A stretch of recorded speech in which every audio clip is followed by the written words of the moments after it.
Souvenez-vous de cette époque où vous attendiez avec impatience la sortie d'Astroworld de Travis Scott. On ne savait pas encore ce qu'était une visioconférence et on sortait dans la rue casser des pavés quand l'essence passait 1,40 €. Ah, elle était belle la vie quand même. Mais là, on touche les sommets de la nostalgie. James Harden, PJ Tucker et Daniel House avec le même maillot sous la protection de Daryl Morey. Non, vous ne rêvez pas, on est bien de retour en 2018, les Philadelphia Rockets reprennent du service.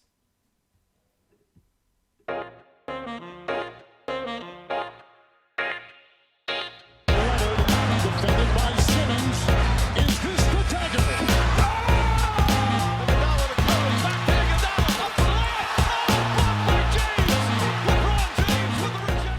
Mesdames et messieurs, bonjour, je suis ravi de vous retrouver pour ce nouvel épisode du Carton dédié aux Philadelphia Sixers. Aujourd'hui, j'ai recruté une super team prête à prendre d'assaut la NBA le 18 octobre. Ils ont faim, comme un Joel Embiid voyant son titre de MVP lui passer sous le nez. Benjamin Moubèche et Teddy Perez sont dans le carton. Comment ça va, messieurs? Ça va super et toi? Eh ben écoute, ça va super, ravi de vous retrouver. Moi aussi, Comment ça va va, hein. Teddy? Ah, Eh bah, ben super, très très les content, gars. très Son content. top. Non, On est prêt à y aller, on est prêt à y aller. On attaque tout de suite les Philadelphia Sixers qui va avoir une grosse saison l'année prochaine. Benjamin, je me tourne vers toi pour commencer. On va évidemment parler de Joel Embiid qui sort d'une saison fantastique, calibre MVP, et qui a surdominé la NBA l'année dernière. Ah, clairement, Joel Embiid, aujourd'hui, le français Joel Embiid est toujours le centre de ces Sixers. C'est un joueur à 30 points, quasiment 12 rebonds, 4 passes de moyenne sur des pourcentages excellents à 2 points comme à 3. Donc clairement, aujourd'hui, on peut dire que c'est un des meilleurs joueurs de la NBA. Il est dans la discussion pour le titre de meilleur joueur de la NBA. Et comme tu l'as souligné, la saison dernière, il était deuxième pour le vote pour le MVP, derrière Nikola Jokic. Et la saison prochaine, c'est un potentiel candidat pour le MVP. Là où on voit vraiment l'importance de ce joueur-là pour les Sixers, c'est sur le plan offensif, parce que 30 points, bon, meilleur score de la ligue pour commencer, mais surtout quand il est sur le terrain, c'est une équipe à 115,6 d'offensive rating, ce qui est énorme, et dès qu'il part du terrain, c'est 107,3, ce qui montre clairement que les Sixers, c'est toujours l'équipe de Joel Embiid aujourd'hui, et que c'est lui qui porte le projet encore en 2022-2023. Ouais, c'est clair que Joel Embiid a fait mal dans les raquettes adverses l'année dernière. Teddy, je me tourne vers toi maintenant. James Harden, donc le lieutenant de Joel Embiid, le meneur de jeu, a déclaré qu'il a beaucoup travaillé sur son corps cet été. Euh, je me pose la question, Teddy, avec un Harden en bonne santé qui retrouve de la confiance et pour former justement un duo dominant avec Joel Embiid, est-ce que ce serait pas quand même la clé de la réussite de ces Sixers? si, alors, en bonne santé, il y a toujours eu ce petit embonpoint. On a vu effectivement sur des images que ça allait mieux, mais heureusement parce que c'est un athlète de haut niveau. Pour moi, ce qui peut faire la différence cette année, c'est justement non pas la belle ligne d'Arden, mais plutôt l'expérience qu'ils vont engranger sur toute une régulière, parce que c'est le genre d'équipe en fait que l'on attend toujours, on le répète, en playoff, voilà. Et ces équipes qu'on attend en playoff à l'Est, elles sont nombreuses, hein. Il y a les Bucks, les Celtics, les Nets, hein, sans doute, et bien d'autres, mais les Sixers, ça fait maintenant 3-4 ans, depuis qu'Embiid est bien apte et a montré tout son plein potentiel, qu'on attend les Sixers à ce moment-là, et c'est toujours là qu'il y a un souci, et c'est un peu pareil aussi pour la carrière d'Arden, c'est-à-dire qu'on a vu des belles saisons d'Arden en saison régulière, c'est toujours en playoff où ça a été un peu plus compliqué pour lui, et donc toute cette régulière qu'ils vont faire à 100% ensemble, en tout cas, on espère sans souci de blessure, eh ben, ça va surtout les aider à engranger de l'expérience pour la post-season à venir. Ouais, c'est clair que là, les Sixers, c'est objectif titre, hein, comme tous les ans depuis 3 ans, tu l'as très bien dit. Puis il y a aussi un petit jeune, il y a Tyrese Maxey qui s'est révélé la saison dernière, qui devrait avoir un rôle important dans tout ça. Si vous aimez Tyrese Maxey, comme moi d'ailleurs, n'hésitez pas à nous le dire en commentaire. Benjamin, je me retourne vers toi. Il y a James Harden, du coup, qui a signé son extension de contrat cet été et qui a fait un effort financier, justement, qui a permis aux Sixers de signer des free agents de grande qualité en la personne notamment de PJ Tucker et Daniel House, et plus récemment Montrezl. Est-ce que toi, tu es satisfait de cette intersaison que beaucoup jugent très très bonne? Bah, je suis assez satisfait déjà du contrat de James Harden. Il y a cette notion, pour commencer, de effectivement réduction de salaire, c'est-à-dire qu'il a pris une réduction d'environ 15 millions de dollars, ce qui n'est pas rien, même pour un joueur NBA. La question qu'on verra ensuite, et je ne vais pas développer trop là-dessus parce que c'est compliqué, c'est la question du contrat suivant. Parce que effectivement, aujourd'hui, il a pris une ristourne. La saison prochaine, est-ce qu'il va pas signer un plus gros contrat? Certains exécutifs dans les sphères de la NBA se posent la question, et je pense qu'elle est légitime, vu le lien qu'il y a entre Daryl Morey et James Harden.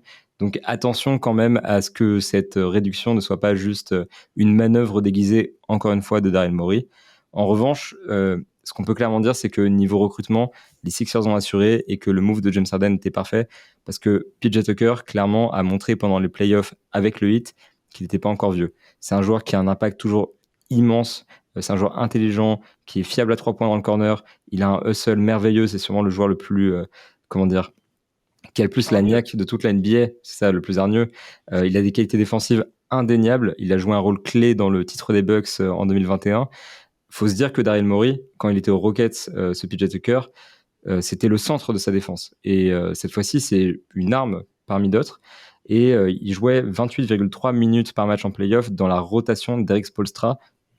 28,3 minutes sous Eric Spoelstra, ça se mérite. Donc clairement, on peut dire qu'ils ont recruté l'un des plus gros free agents. Et pour passer plus rapidement sur les autres, Daniel House, c'est un joueur qui a aussi joué aux Rockets avec James Harden et avec PJ Tucker. C'est un super ajout sur le poste arrière-ailier avec une belle plus-value des deux côtés du terrain. Il a un tir à 3 points intéressant, c'est une défense assez décente. Et donc il y a Montrezl, qui est le petit dernier de cette fournée de free agent, qui est encore une fois un joueur qui est passé par les Rockets. Donc il y a un lien avec James Harden. C'est un joueur qui sort d'une saison compliquée, offensivement intéressante mais défensivement terrible. Mais il faut rappeler que la dernière fois qu'il a joué sous Doc Rivers, il était le 6e homme de l'année. Et certes, il faut le cacher en défense, mais on peut se dire que dans cet effectif, il pourra partager ses minutes avec PJ Tucker, ce qui pourrait potentiellement réduire l'impact négatif qu'il a en défense. Concrètement, c'est 3 joueurs que James Harden connaît, que Daryl Morey connaît. Donc, Teddy parlait d'alchimie. Il parlait d'arriver en playoff avec un groupe rodé. C'est un recrutement qui a du sens sur le papier, sur le plan sportif, mais en plus sur le plan de l'alchimie, c'est des joueurs qui sont faciles à intégrer. C'est des joueurs qui sont déjà connus des personnes qui dirigent cette équipe, du principal playmaker et du directeur des opérations basket. Donc concrètement, pour moi, c'est un recrutement parfait, surtout au vu des moyens qu'avaient les Sixers. Toi Teddy, tu t'es plutôt d'accord avec Benjamin, c'est un peu l'intersaison parfaite pour ces Sixers. C'est l'intersaison parfaite et c'est surtout une intersaison qui ressemble à aucune autre par rapport au projet Sixers depuis quelques années. Et ça, enfin, on a vraiment un projet d'équipe où, oui, on a sécurisé nos deux joueurs, ou en tout cas un était déjà sécurisé, et on a fait en sorte que l'autre aussi le soit. Et puis on les a surtout entourés. On les a pas entourés. Après, il y a eu des équipes, des Sixers avec, quand je pense à JJ Redick par exemple, qui est resté longtemps, voilà, ou des joueurs spécifiques avec un rôle précis. Mais là, le fait est que voilà, Ben, on a très très bien parlé de la connexion d'Daryl Morey, James Harden et de certains joueurs qui ont pu jouer sous leur, enfin, aux côtés d'eux. Et ça peut faire la différence parce que il y a aussi quelque chose que souvent on pense pas forcément, et moi j'aime bien rappeler. On parlait de la hargne, la niaque de PJ Tucker. À part PJ Tucker qui a gagné un titre, tout le reste, c'est des gars qui ont toujours faim, encore faim, qui avancent dans leur carrière et qui sont de plus en plus mûrs, qui connaissent de plus en plus les rouages de l'NBA et qui ont surtout cette expérience et envie d'aller chercher enfin un titre. Et ça, c'est toujours intéressant et important d'avoir ce genre de joueur qui est prêt à se donner à 100%, qui est prêt aussi parfois à mettre son ego de côté pour la bague, en fait, le Graal de chaque joueur NBA. Et c'est peut-être aussi ça la différence de d'autres équipes, c'est qu'il y a cet esprit un peu de compétition un peu plus chez les Sixers de cette année que l'année dernière ou d'autres années. Ouais, c'est clair qu'on ajoute un peu d'expérience dans ce vestiaire des Sixers. PJ Tucker, c'est parfait pour ça, hein. Il est là pour ça, pour l'expérience et la hargne, comme vous l'avez très bien dit. Les gars, on a parlé un peu de Doc Rivers. Alors Doc Rivers, on aime ou on n'aime pas, c'est un coach qui fait débat en NBA depuis plusieurs années maintenant. Benjamin, je me tourne vers toi. Il faut poser la question, est-ce que Doc Rivers sur le banc aux Sixers, c'est une formule qui fonctionne ou est-ce qu'on doit s'attendre à une nouvelle désillusion? Pour l'instant, c'est pas une formule qui fonctionne, même sur sa carrière. En fait, il faut se dire que Doc Rivers, c'est un coach qui gère bien ses rotations, certes, mais qui n'est pas un tacticien. Et il a un bilan qui aujourd'hui est plutôt accablant. C'est-à-dire que il a gagné un titre avec Boston, qu'on ramène souvent, mais au-delà de cette saison-là, son plafond, c'est les demi-finales de conférence. C'est un coach qui a fait une seule fois les finales de conférence. C'est un coach qui a passé l'essentiel de sa carrière éliminé au premier tour ou qui a manqué les playoffs. C'est le recordman du nombre de séries perdues quand il gagnait 3-1. Donc aujourd'hui, le bilan de Doc Rivers est juste terrible. Et sincèrement, je pense que si les Sixers n'ont pas les résultats escomptés cette saison, c'est-à-dire le titre ou au moins des finales NBA, ce sera certainement la dernière. Je refuse catégoriquement de partir du principe que Doc Rivers va droit dans le mur et que les Sixers vont faire une mauvaise saison à cause Oui, de lui. attention. Daryl Morey, c'est quand même un dirigeant intelligent. Il croit en Doc Rivers et je préfère essayer de comprendre le projet qu'il met en place plutôt que de le critiquer de mon point de vue strictement extérieur.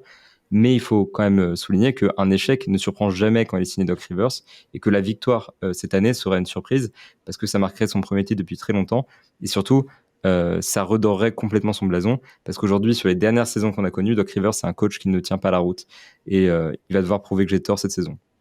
Toi, Teddy, t'es d'accord avec cette analyse ou t'es quand même un petit peu plus optimiste que l'ami Benjamin? Bah, on a été optimiste pendant tout le podcast. Et puis juste ma prise de parole avant, c'était justement de parler de tous ces joueurs qui arrivent, qui n'ont pas gagné de titre ou qui ont faim. Mais du coup, quand je dis ça, ça veut aussi dire que c'est un peu des joueurs de la loose. Et on est aussi sur un coach, on va dire, de la loose. Alors évidemment, il y a 30 équipes en NBA. Il n'y en a qu'une qui sort vainqueur à chaque fois. Donc c'est compliqué, hein. Il y a plus de losers que de winners en NBA, hein. C'est comme ça, c'est la règle. Mais pour autant, oui, le doc, c'est un peu compliqué pour lui depuis quelques années. Et puis à chaque fois, quand il part, ça gagne, ça gagne. Enfin, on l'a vu chez les Clippers où il a dû partir pour que les Clippers ont pu, euh, ont pu arriver en finale de conférence. Bon, c'est évidemment pas que grâce ou à cause de lui, mais il y a toujours des choses un peu drôles et c'est un coach qui est malheureusement un peu plus moqué ces derniers temps que plutôt anobli, disons, pour ses prouesses de fin tacticien. Voilà, on sait que dans cette équipe, il y a un James Harden qui est aussi quelqu'un qui a évidemment un gros playmaking. Joel Embiid qui commence à connaître la NBA évidemment et qui depuis 2 ans a plutôt ce rôle de, je vais pas dire de mentor, mais en tout cas, il a le collectif, je pense aussi au centre. Il a envie d'avoir ça, de ce rôle de leader. Donc évidemment que le doc peut être aussi supplé de ce type de joueur-là. PJ Tucker évidemment. Mais oui, si ça passe pas, ça peut être la dernière pour lui et préférer garder des joueurs importants et virer le coach. C'est souvent, quand il y a une défaite, souvent le coach qui saute en premier. Ça serait, je pense, logique, vu la situation du doc. Bon bah écoutez, on va suivre tout ça. En tout cas, ce sera très intéressant de suivre cette aventure des Sixers. Il y a beaucoup de gens qui ont des choses à prouver, notamment James Harden et Doc Rivers, vous l'avez dit. Joel Embiid a l'air d'avoir faim, donc ça va être passionnant. Et puis n'hésitez pas à nous dire ce que vous pensez de cet effectif des Sixers et si vous êtes emballé à l'idée de les suivre la saison prochaine. James hits fire, ball game! He did it! LeBron James! Les amis, le buzzer du carton vient de retentir. Comme toujours, ce fut un plaisir de vous avoir en notre compagnie. N'hésitez pas à nous laisser une petite note sur Apple Podcast et sur Spotify, ça nous aide énormément à nous développer. Et puis si le podcast vous a plu, n'hésitez pas à aller sur la chaîne YouTube, checker les derniers épisodes qui sont sortis. On en a notamment fait un sur le trade de Donovan Mitchell aux Cavaliers. En attendant, je vous dis à la prochaine. Prenez soin de vous.